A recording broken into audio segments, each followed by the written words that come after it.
Hey you guys, how you doing? This is Doree Allen. I am an authorpreneur, which is an author, a speaker, just an all-around awesome person. And I wanted to talk to you today about all the stuff in my title. That would take 20 minutes for me to say that right now. Today on my podcast, Kicking It with Doree, I interviewed Shawn Thomas. That's S-H-A-N Thomas. You can find her at Shawn Thomas Biz on Twitter, Instagram, and pretty much everything else that's out there because she owns everything. We were talking about the way that people use social media to gain popularity, the way that they use it to enhance their own self-esteem. I mean, of course, there's really legitimate reasons for it, but for the most part, there's a lot of people using it wrong. And some of the people using it wrong, of course, are young people, even though this is all they really know. A lot of girls, I work with girls, I'm a youth speaker, and a lot of girls put a lot of slack, a lot of their self-esteem and self-worth in what other people think of them and influences from the media in general, not just social media. So on the podcast today at DoreeAllen.com, I talked to Shawn Thomas about this, about the popularity with social media, about public shaming, whether or not it's okay for parents to do things online to their kids to embarrass them. Is that actually effective? I mean, we've seen some tragic things happen because of it, but for the most part, is it effective? Is there a way to do it? Also, we talk about such things as just parental involvement in general. How do you police your kids when they're online? Do you just friend them because they can open up another account and hide from you? I mean, how do you actually go about doing that?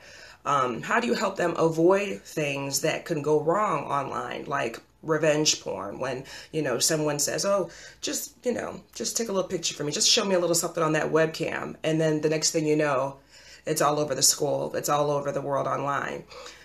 These things can happen to adults, but it's especially devastating when it happens to kids because they're young. We may think that they are mature enough to be able to handle these things, but it doesn't mean they are.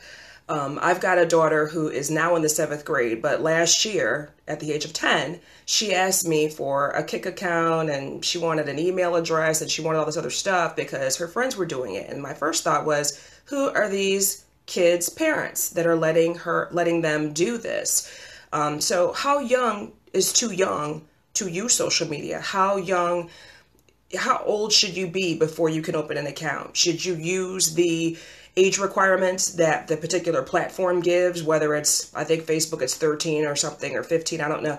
Should you be using that, or should you be just saying, look, you don't need social media. What you need that for? Like, go outside and play, go talk to people face to face. I really think that that's why, one of the reasons why communication and interpersonal relations are lacking so much in today's society is because we hide behind texting and we say LOL, but we don't really know how to look people in the eye and tell them our true feelings and give it to them straight. So kids today, under the age of 25, don't know how to communicate. And I don't care what you do when you grow up. I don't care if you own your own business. I don't care if you work for the man. I don't care what you do. You have to be able to communicate. You have to be able to put sentences together with verbs and nouns and conjugations and be able to articulate your message or whatever it is that you want to get across. So you don't have to be a writer or a speaker like me to value the importance of interpersonal communication. And another thing that I thought about is that parental involvement is sorely lacking the older that kids get. Seems like when they're in elementary school, when they're not supposed to be on social media, parents are very much involved. And then as they get older, parents, just for whatever reason, they just kind of shy away. They're not as involved. They might be involved in sports, gymnastics, soccer, whatever they're doing at school. They might be involved in things as teens, but as they get more independent, they start driving and they start doing things with their own friends, the parents are not as involved. They don't participate as much, and that's not what they should be doing. I understand they're more independent, but we've got to be more involved with them than ever in this day and age. So today's show, very good. all about social media, kids, teens, popularity, shaming, please go check it out. It's at DareeAllen.com. That's DAREE Allen.com. Just go right to the top and click on podcast, or you can find it in iTunes, or if you don't use Apple, like I really don't, that's fine, you can download the Stitcher Radio app, Stitcher Radio, and I'm in all those places. Please check it out. Support me, support Sean Thomas, SHAN Thomas Biz. Thanks. Have an awesome, awesome day. Bye-bye.